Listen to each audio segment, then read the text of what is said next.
Welcome, dear friends, to this morning Dharma session. Good morning, and big welcome to anyone who comes on live and to all of you who are watching this later on. As usual, I'd like to offer teaching from the Buddha, from the Pali Canon, and like to then just use that as a springboard and share some reflections on Dharma. Actually, with this sutta, I think I might read it piece by piece and have a little discussion as we go along. And then I'd like to make time at the end for any questions, comments, reflections from yourselves. So the sutta today, I've just put into the chat. It's from Samyutta Nikaya 22, chapter 22, from the Book of the Aggregates, or the Book of the Khandhas. And it's the first sutta in this particular chapter. And this teaching is called The Burden. Bara, the burden. So I'd like to start reading from the sutta, but first I'd like to pay respects to our teacher, the Buddha. Namo tassa bhagavato arahato samma sambuddhassa. Namo tassa bhagavato arahato samma sambuddhassa. Namo tassa bhagavato arahato samma sambuddhassa. Buddhan dhammam sangham namasami.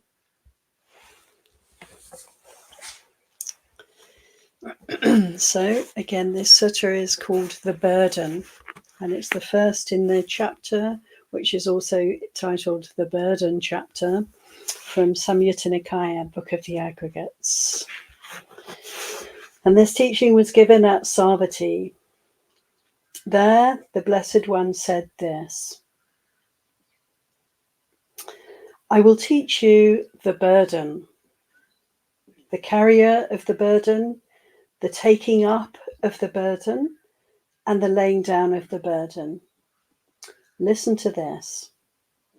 So here we have, friends, one of the many similes offered by the Buddha to help us to investigate the Dharma through image, to help us to see through a particular lens. So many ways that we can investigate the Dharma and relate to the Dharma. So this is a helpful simile for us from the Buddha.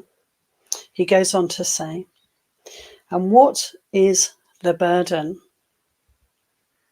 It should be said, the 5 aggregates subject to clinging. What 5?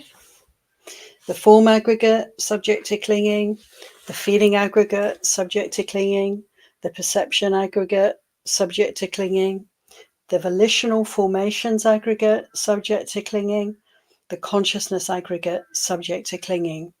This is called the burden. So essentially the Buddha's saying, let's consider, everything that we experience as me and mine, or simply put, everything that we experience is to be considered as a burden, something that we're carrying, something that we're having to take the weight of. It's a sense of isn't it, kind of a job that has to be done, like an endeavor, hard work, carrying a burden. It makes me think of Tudong, carrying the rucksack on Tudong. And, yes, it's as light as it can be, but still it's a burden. We have to lug it, from place to place in order to look after the other burden, which is this 5 khandhas, which is the body and mind that we're carrying. So the nature of this burden, the 5 khandhas, it requires, we're carrying these bodies, we're carrying these minds that require, don't they, like constant maintenance, constant care. constant attention, the burden of the body. It's quite easy, I find, to relate to the body as a burden because it's heavy. And we're literally having to work against gravity to move it around through space. So the weight of the body, the carcass, the form, the material realm here that we're having to carry, we can see this as a burden. The feelings, pleasant, painful, or neutral feelings that we experience, burdensome in the sense that we're constantly assailed by experiences through this realm of feeling, and it's all dukkha, it's all unsatisfactory for us. Why? Because pleasant feelings change, because unpleasant feelings last for some time, because neutral feelings induce a sense of complacency, are a manifestation of ignorance for us quite often. So there is inherent in feeling great suffering, and this all is beginning to sound quite grim, but of course the burden that we're carrying can be put down, and so we don't have to identify with or feel that we're being assailed with feelings when we're able to practice, to be present, to be following the Eightfold Path. This is the way to shed the burden, of course. But nevertheless, as we consider how are these 5 khandhas a source of heaviness for us, something we have to carry, the cross we have to bear. And when we consider in this way, we can relate to, yes, there is suffering in the feeling realm. It is unsatisfactory. To be bombarded all the time, to be so sensitive, to be so vulnerable, so open, assailed with the pleasant, the unpleasant, and the neutral. Also, perceptions are a burden. Here the Buddha's saying it's something we have to carry. And it's quite interesting to consider the perceptual world. What is a perception? The Buddha said it's like a mirage. It's like its fundamental nature is delusory. What happens when we perceive things? It's like we're going back to the past. We're relating from previous experience. When I look out of the window, I see a whole mass of colours. But my perception will tell me, oh, that's the beech tree, that's the lamppost, those are the trees in the distance, there's a cottage. And it's almost as if it's a given. There's nothing fresh or new or unknowable here.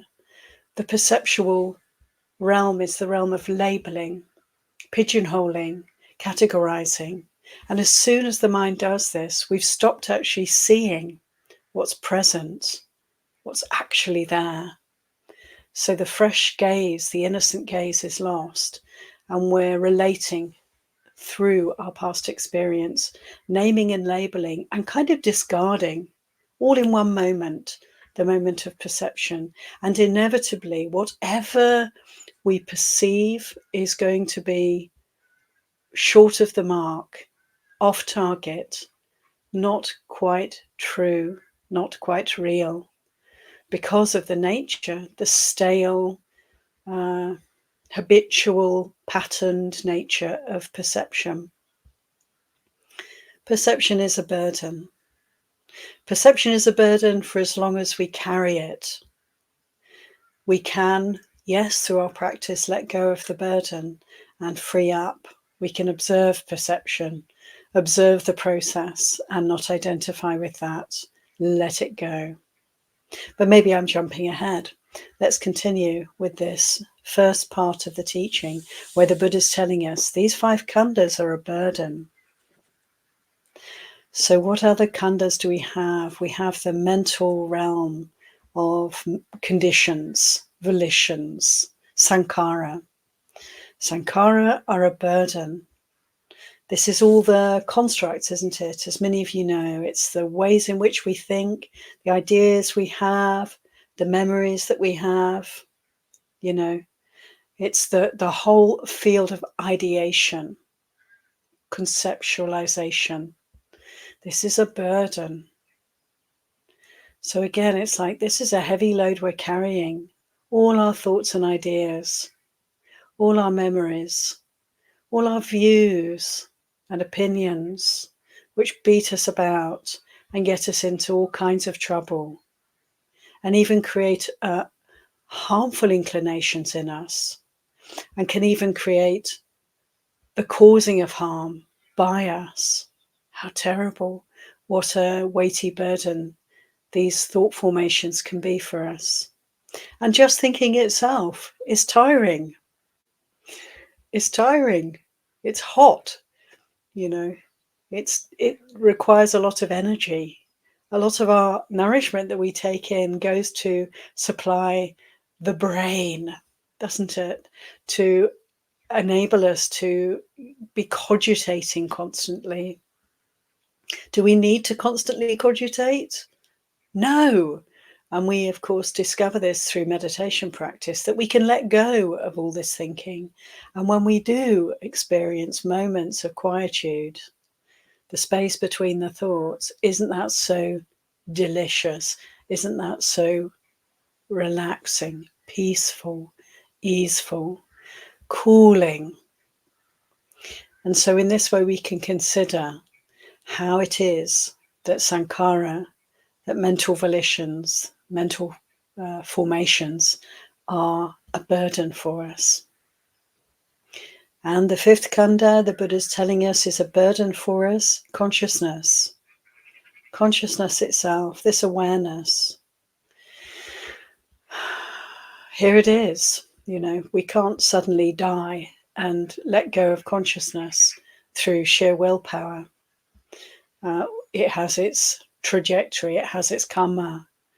But at least if we're here and conscious and bearing that burden, we can put it down by relinquishing any sense of ownership of this consciousness. It's going to be doing its thing. There is awareness. There is the field of consciousness. But is it me? Is it mine? Do I need to do anything about it? Do I need to do anything with it? Can I put it aside, put it down? Can I free up? And so the here and now opportunity to release the burden is to release the identification with it. And as we continually let go, then this consciousness also can come to cessation. And we can, in this very lifetime, experience the end of it. And that is at the end of this lifetime. Consciousness is a burden, the Buddha says. Elsewhere, he speaks about consciousness, this aggregate of consciousness, vijnana, as like a magician's trick, doesn't he? It's a construct. It's a fabrication. It's a distortion of reality. And what's distorting about it is the identification with it. So this is the piece that we can really investigate and not carry the burden, friends. We can put this burden aside. So the Buddha goes on in this teaching. He's elucidated for us what is the burden. We can just see this teaching, friends, as an extended simile of the Four Noble Truths also. This burden is suffering. The Buddha's talking about the first noble truth here, really. What is the cause of suffering? What is the burden? In this case, he's saying to us, the burden is the five aggregates. And he goes on to say, it occurred to me. Oh, wrong sutta, sorry. Okay. He goes on to say, and what is the carrier of the burden? It should be said, the person, this person of such a name and such a clan, this is called the carrier of the burden. And so it's interesting that right here the Buddha follows on, speaking about the actuality of the burden, which is the 5 aggregates, body and mind, that are being carried here by each and every individual. And he goes on to say, who is it that's carrying this burden? It is the person. It's very interesting that we can here tease out. There are 2 different things. There's the burden of the aggregates, and there's the person who's carrying them. And there's a whole wealth of Dharma right here, isn't there? We can see that there is actually no person carrying these aggregates. The burden of the person carrying the aggregates is the burden of the delusion of self. Self, that which persists through time, the sense of continuity that we have until we don't, the sense of my place in the world. I was born here and I did this, that, and the other, traveled over there, did this, studied that, and now I'm here. And then, of course, the painful onward journey of that delusory way of relating to the world. Then it gets older, there's old age, there's sickness, and there's death. And all of this is me, and all of this is my burden that I'm carrying. So the person carrying the 5 khandhas burden through time, oh my goodness, how exhausting, how weighty, and how terrible. So the Buddha here is pointing immediately to the carrier of the burden is this sense of selfhood, is this sense of personhood, is this sense of continuity, life after life, holding it all together, creating something out of nothing. This is what we do until we know better. Constant creation, the ego tunnel, the mind that's creating a sense of self through time by knitting together, constellating, creating all the experiences and meshing them and making them into a person.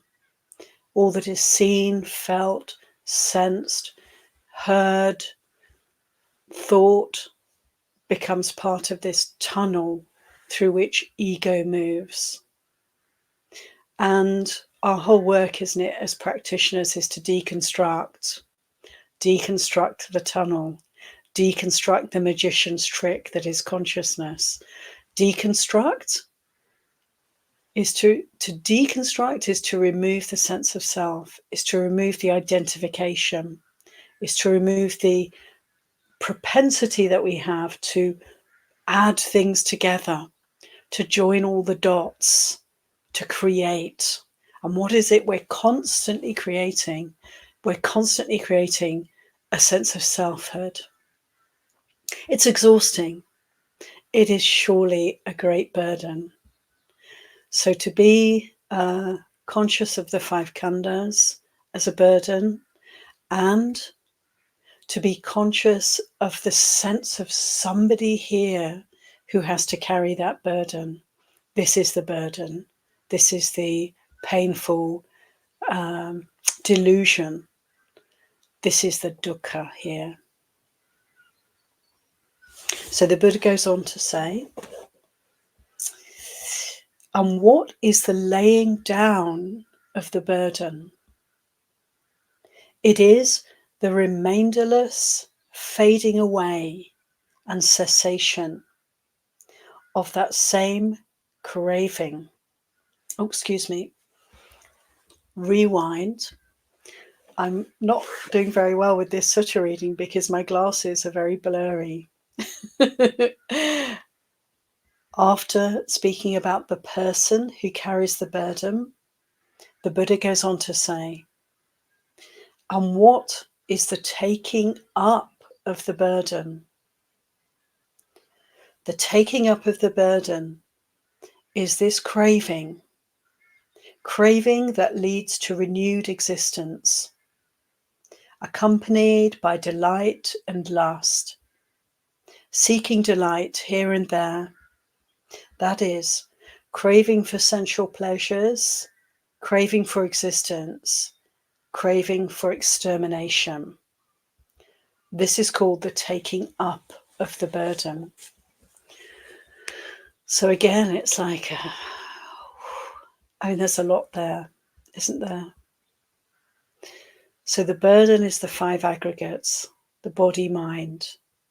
The person who's carrying the burden is this delusory, fabricated sense of self that we're carrying until we're not.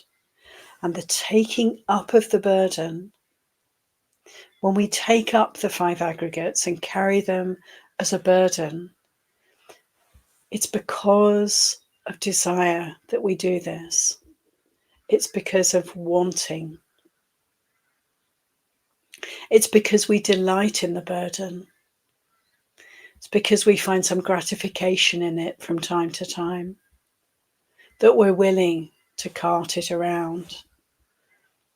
It's because of seeking, searching here and there for some satisfaction, for some solace, for some comfort, that we're willing to carry the burden, to keep it going.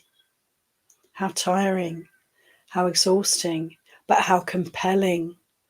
For as long as we have the wish to perpetuate this search for satisfaction, where satisfaction simply cannot be found. Lasting satisfaction obviously can't be found in the realm of sense, desire, the realm of materiality. We can experience temporary gratification and pleasure and delight in so many things in the sense realm, but all these pleasures, of course, are very fleeting, very tenuous, ephemeral. And yet we are addicted to seeking pleasure here until we're not. And it's so wonderful that the Buddha points this out for us again and again. Just look at that. Can you see how we're creating more and more suffering through our desires? Wanting this, wanting that, not wanting this, not wanting that.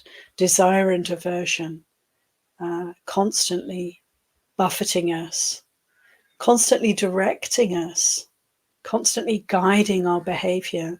How much of the time are we seeking pleasure, and that is defining what we do, how we behave, in small ways and in great ways, in terms of like the way we live our life, the jobs we have, the families, the experiences that we want, so we make them happen. And in small ways, on a momentary basis, how we're moving towards what we like and we're kind of leaning away from what we don't like. So this is the taking up of the burden.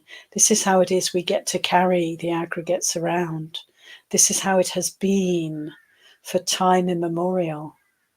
We haven't yet been willing to put down this burden through the unwillingness to let go of desire, of craving.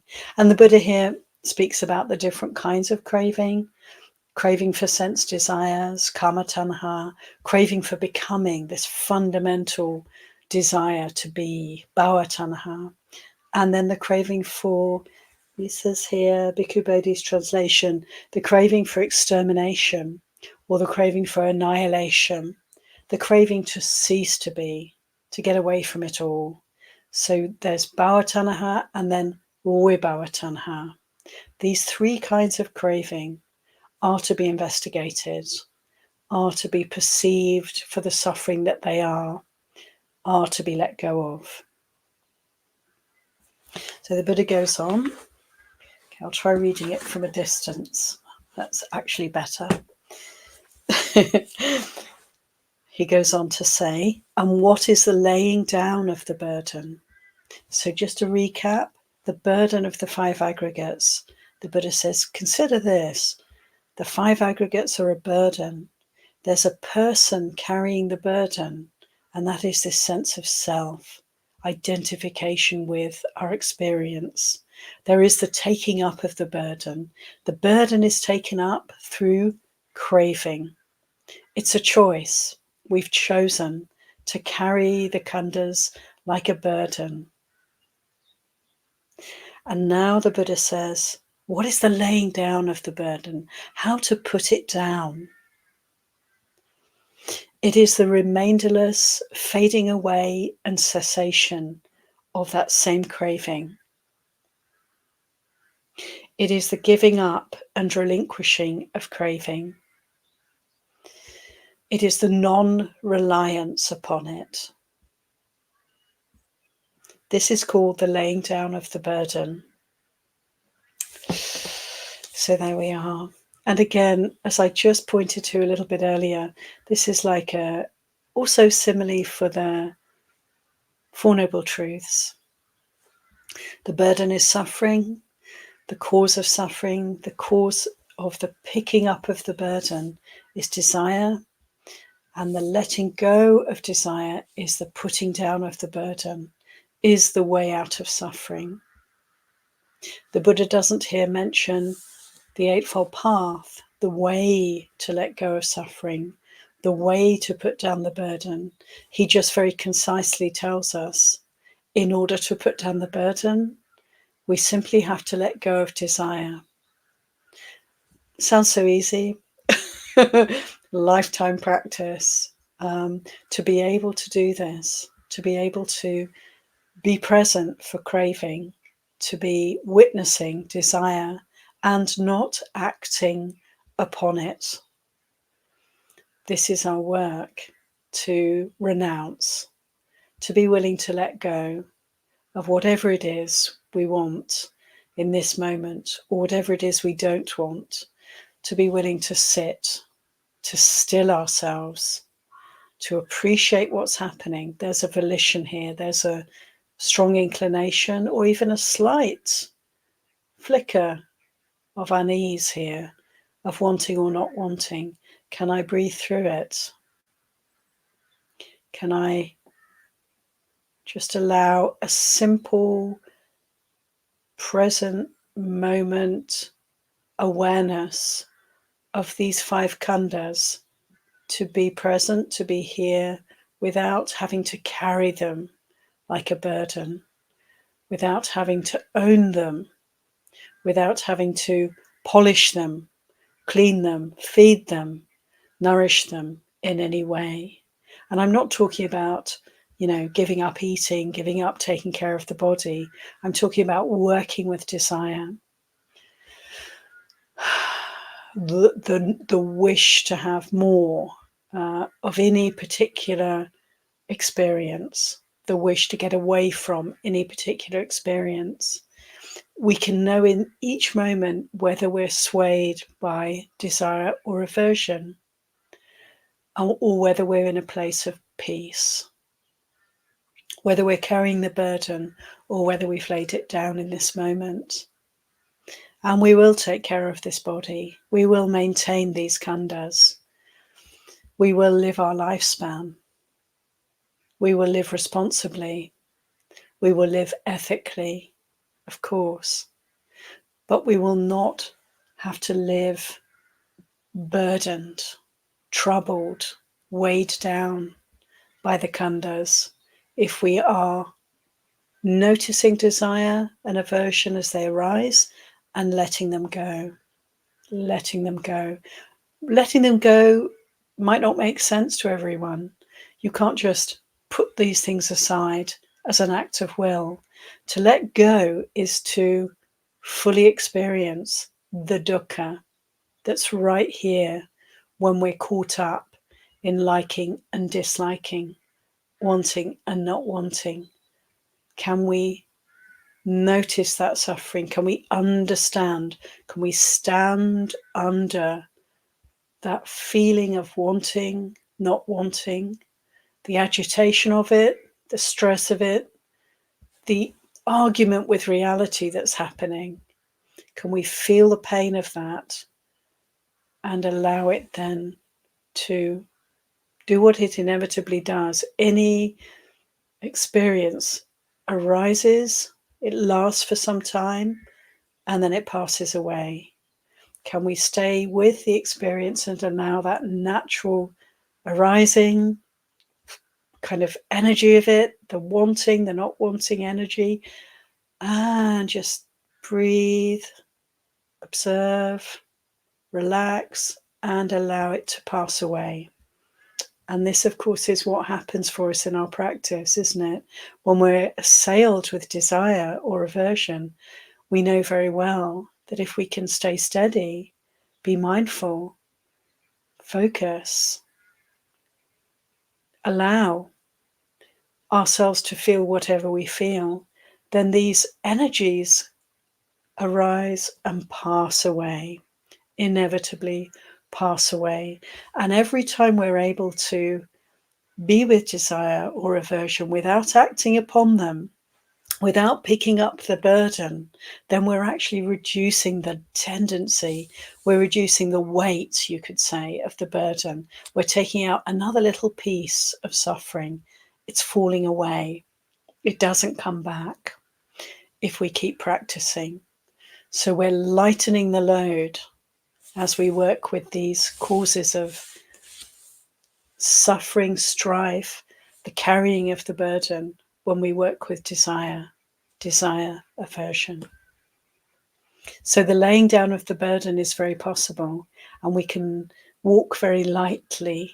We can live very lightly, which means to live very simply, which means to live with just what we require for this body and mind, just to keep them healthy, to live frugally, to live generously, because we often have more than we need, and so we can give away what we don't need.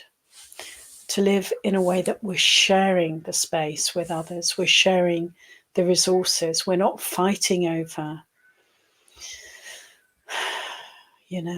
as much as possible we can live in this generous, harmonious way when we live a life that is not necessarily free from desire until we're fully liberated, but we are living a life that is working with desire, working with aversion, and not falling for those imposters, not picking up the burden, but laying it aside again and again and again.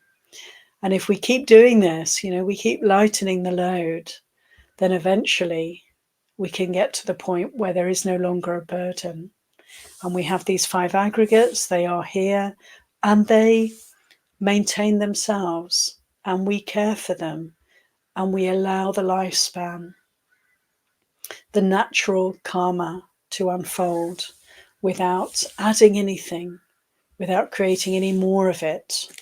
And then eventually, like everything, the 5 khandhas come to cessation. So this is the way to view this beautiful teaching. I'm just reflecting on it. I suggest reading it over again, Samyutta Nikaya 22.1, and considering this simile, the simile of the burden, this dukkha as burden. And it's a beautiful simile to me because it's an encouragement to lighten up. It's pointing us in this direction. And of course, needless to say, the Eightfold Path, the way in which we practice to overcome, to let go of the burden, to put the burden aside, is a path of joy. It's a path of freedom. It's a path of increasing lightness. And, that is needless to say, but sometimes we need to say it because often these teachings of the Buddha are focusing on the dukkha, on the difficulty, on the problem, on the sickness that we're dealing with here, so it can seem quite often, it's almost like the via negativa, the hard path. looking at the problem. But we look at the problem, of course, in order to be free of that problem, free of that disease. And the Noble Eightfold Path is the cure, right? So although we are talking here about the khandhas as a burden because of our desire, because of our identification with experience, nevertheless, it's a heavy teaching, you could say, but it is a teaching that's pointing to the letting go of the burden, the release. I don't know if any of you have read, probably many of you will have read The Pilgrim's Progress. This is a book by John Bunyan, written way back in the 17th century, I think. And he was a Christian. Everybody was Christian at that time in that particular place, which was Britain, pretty much. And he wrote a book about the path, basically, from a Christian perspective. And in this book, The Pilgrim's Progress, as many of you will know, the character is carrying this heavy, weighty burden on his back, trudging along, and slowly through his spiritual path of practice that he undergoes, having left his home, having left everything that's familiar to him, he's on this long journey to find the celestial realm. And as he goes along, he meets various helpers and also some enemies, hindrances and friends. And slowly, through trial and error, he finds his way to the good, and his burden gradually reduces. It's a very beautiful tale, and it comes to mind for me in relation to this simile from the Buddha, that we are carrying a burden. There are many ways we could define the burden. Here the Buddha is describing the burden as the 5 khandhas.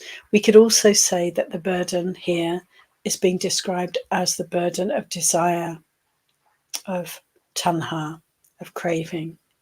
We could also say that the burden is the burden that we're carrying of the greed and the hatred and the ignorance. These 3 roots of suffering. Within tanha, there is both craving and aversion implied, but there is also the ignorance that underlies all of our difficulty, all of our problems, all of our suffering. And here I feel in this teaching, the Buddha is alluding to ignorance when he speaks about the person who's carrying the burden. Because the sense of personhood is sheer ignorance. And I've spoken a little bit about it already. It is a fabrication. And so this fundamental ignorance leading to sense of selfhood leads to desire and aversion for this one, towards this one, in the service of this one, leads to the picking up of the burden. So there's a lot here, and I could go on, but I'm going to stop because of the time. But I do encourage you to have another look at the Sutta 22.1. And I'd like to finish actually by finishing reading the Sutta, because the Buddha ends with a verse here. In summary, the Fortunate One, the teacher, further said this: the 5 aggregates are truly burdens. The burden carrier is the person. Taking up the burden is suffering in the world. Laying the burden down is blissful. Having laid the heavy burden down, without taking up another burden, having drawn out craving with its root, one is free from hunger, fully quenched. So there we are.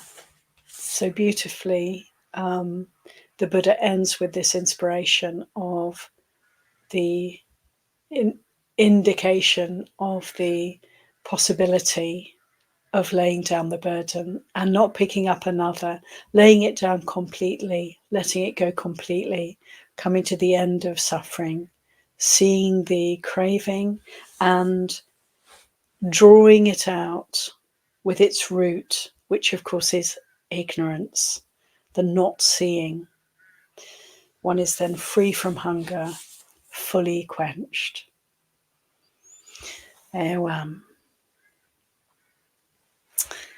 So, welcome again, dear friends. Thank you for joining the live session. I'm looking at some of the chat. I'd like to welcome Bhumika and Usha, Christopher, Manal, Siong, Ashok, and Hum. And I'd like to invite you and others who are watching who've not left messages, any of you, if you'd like to ask any questions on this topic or any Dharma topics, meditation topics, you're very welcome, because we have about 20 minutes. I just have a comment here from Christopher. Thank you, Christopher. Even body is burdensome. I'll just bring it up, excuse me. Even body is burdensome. It still need to exist because of Namarupa, coexist or codependent. Yeah, absolutely, Christopher. The body is a burden. The Buddha describes the body in many suttas as a tumor, a barb, a source of disease, made up of porridge. And mother and father's contribution, to the conception, worn away over time, falling apart.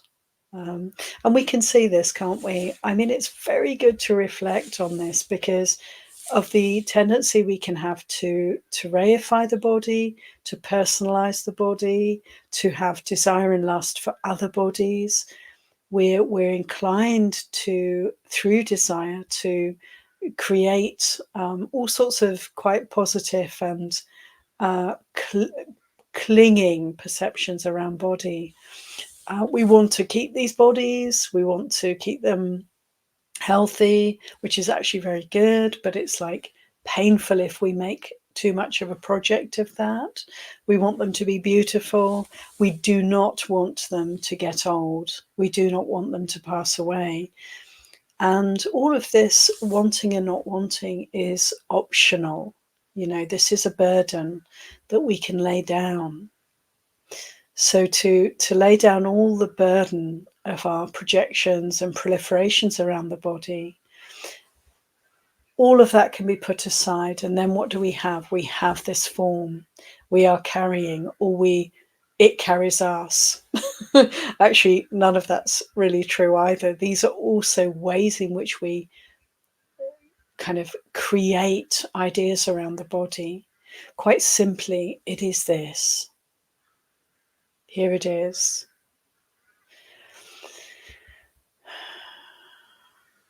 For as long as it's here, and we can investigate it, and we can let it be a springboard for liberation. We can experience the form, we can experience feelings in the body, and we can learn from that experience, right? So yeah, the body is something we, in a way, carry until it passes away. And it's a kind of repository. It's like a database. It's like a library. It's like a memory bank of experience for us. So isn't it the case that when we really stop and investigate the body, we often find that within this experience of body, there are perceptions, there are memories, there are feelings, both present and arising from past karma, arising from the past. And we can allow whatever needs to arise here to arise.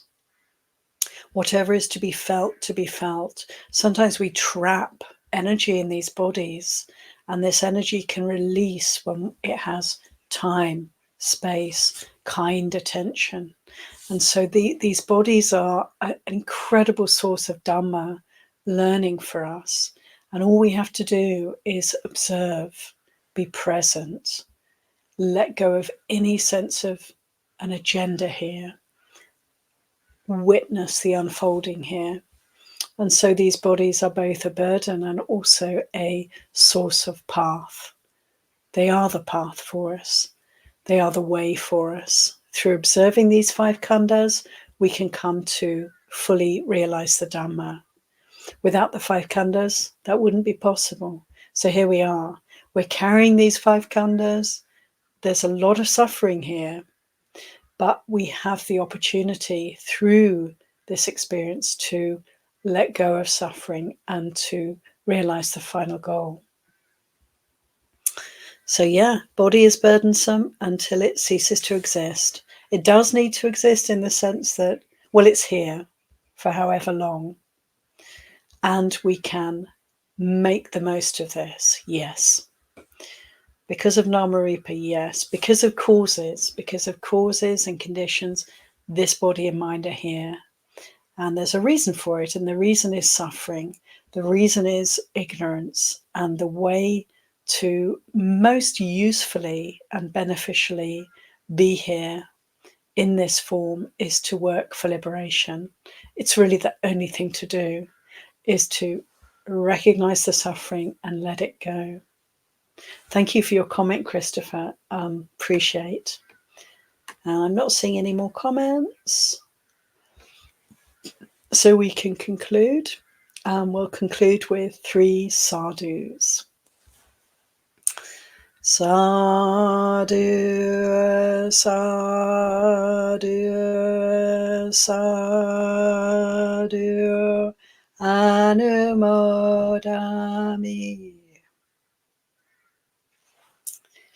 I'm going to be away for the next couple of weeks, but hope to be back having the opportunity, thanks to Empty Cloud Sangha, to offer teachings. Not this next week, not the week after, but the week after that. Meantime, all good wishes to you. Take care.